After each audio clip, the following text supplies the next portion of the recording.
comment acheter des propriétés sur Upland. Tout d'abord, il faut savoir qu'il y a plusieurs types de propriétés. Les propriétés qui sont en vert, comme celle-ci par exemple, et les propriétés qui sont en bleu.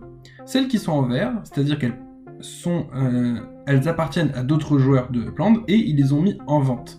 Par exemple, cette maison-là, elle coûte 250 000 UPX et elle mesure 806 mètres carrés. Évidemment, celle-là, elle est chère, d'accord? On n'est pas obligé de directement acheter au prix qu'il propose. On peut faire une offre. Pour faire une offre, il suffit de cliquer sur Offer. Ensuite, de choisir si on veut proposer d'échanger une autre propriété ou des UPX contre ce bien-là. Donc là, je vais mettre UPX par exemple, et je vais par exemple mettre 1000 UPX. Bon, je vais pas vraiment cliquer, c'est juste pour vous montrer. Et ensuite, on appuie sur Make Offer, et c'est comme ça qu'on fait l'offre.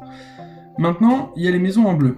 Alors les maisons en bleu, elles appartiennent à d'autres joueurs, mais cette fois, la différence, c'est qu'elles ne sont pas mises en vente. C'est-à-dire que on peut pas, ils ne proposent pas un prix, mais on peut quand même faire une offre. Donc si je clique sur Offer, c'est la même chose, on peut proposer des UPX ou bien des propriétés, et ensuite, ça dépendra du joueur s'il acceptera ou non l'offre. Il y a aussi des maisons qui sont à vendre en dollars directement. Alors ces maisons-là, on les trouve pas n'importe où, en fait, c'est même seulement certaines maisons en particulier. Par exemple, c'est les maisons les plus chères, celles qui sont par exemple à côté de l'aéroport. Pourquoi tout le monde veut être à côté de l'aéroport? Parce que justement, il y aura beaucoup de déplacements dans à cette région-là, vu que les gens ont besoin de prendre l'avion dans le jeu. Alors, évidemment, ça vaut le coup ça vaut énormément le coup d'avoir une maison là-bas, et celui qui a une maison là-bas, eh bien, il pourra la vendre directement en dollars. Donc, je voulais vous montrer un petit exemple.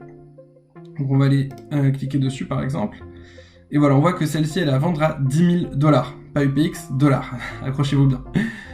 Maintenant, je vais vous montrer vraiment comment je fais une proposition. Alors j'avais une petite maison qui m'intéresse. Je vais pas vous parler ici de comment est-ce qu'on réfléchit au prix et comment est-ce qu'on réfléchit à quelle maison je veux acheter, quelle maison je veux pas acheter et tout ça. Ça c'est dans une autre vidéo. Là je vais juste vous montrer en fait comment faire juste pour acheter. Donc faire une proposition. Donc là j'ai mis la maison qui m'intéressait. Voilà, c'est celle-ci. Elle n'est pas à vendre, hein, elle est en bleu, donc je vais directement faire une offre. Donc je fais une offre avec ce qui me reste comme argent, donc on voit que j'ai 5339 UPX. Alors évidemment, voilà, si je mets 5100 UPX par exemple, non, c'est même pas bon. Alors je vais mettre 5000 UPX tout court. Voilà, 5000 UPX, en fait, pourquoi c'est pas bon? Parce qu'il y a écrit ici, you will pay 5250 UPX. Pourquoi? Parce qu'il y a la prime que le site prend sur toutes les transactions. Du coup, 5100 UPX, je pouvais pas me le permettre parce que j'ai que 5339, pardon.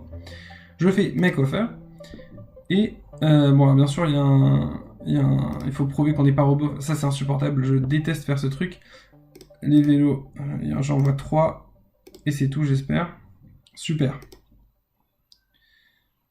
Je déteste faire les captcha. Et voilà, c'est bon. J'ai proposé l'offre, donc on voit maintenant on offer en jaune ici. Il faut maintenant on voit que l'argent n'est plus chez moi, d'accord? Donc il faudra attendre de voir ce que ce propriétaire-là s'il va accepter ou pas. Et si je veux retrouver mes offres, je vais dans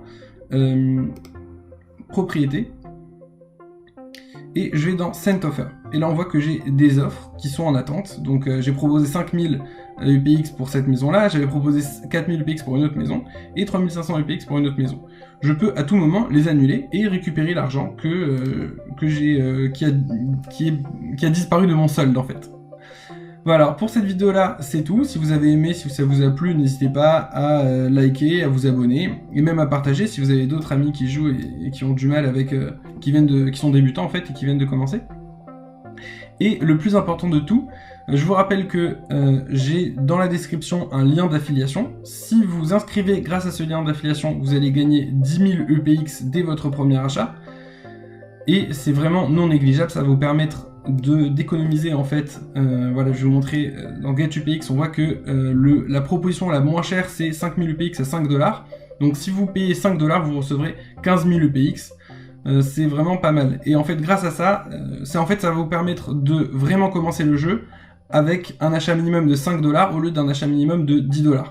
Parce que quand on commence le jeu, on commence avec 4000 UPX et pour vraiment jouer, on est obligé d'avoir plus de 10 000 UPX. Il y a des statuts dans le jeu, le statut visiteur, le statut pro, le statut Uplander, etc. Et ceux qui sont... je sais plus où est-ce qu'ils s'affichent, mais voilà, ceux qui sont visiteurs, c'est donc moins de 10 000 $, ils n'ont pas accès à énormément de choses, et en fait, ça les empêche complètement de jouer. C'est pour ça qu'il faut être Uplander. Uplander, c'est à partir de 10 000. Et donc, du coup, pour jouer vraiment à ce jeu, on est obligé de débourser un petit peu d'argent.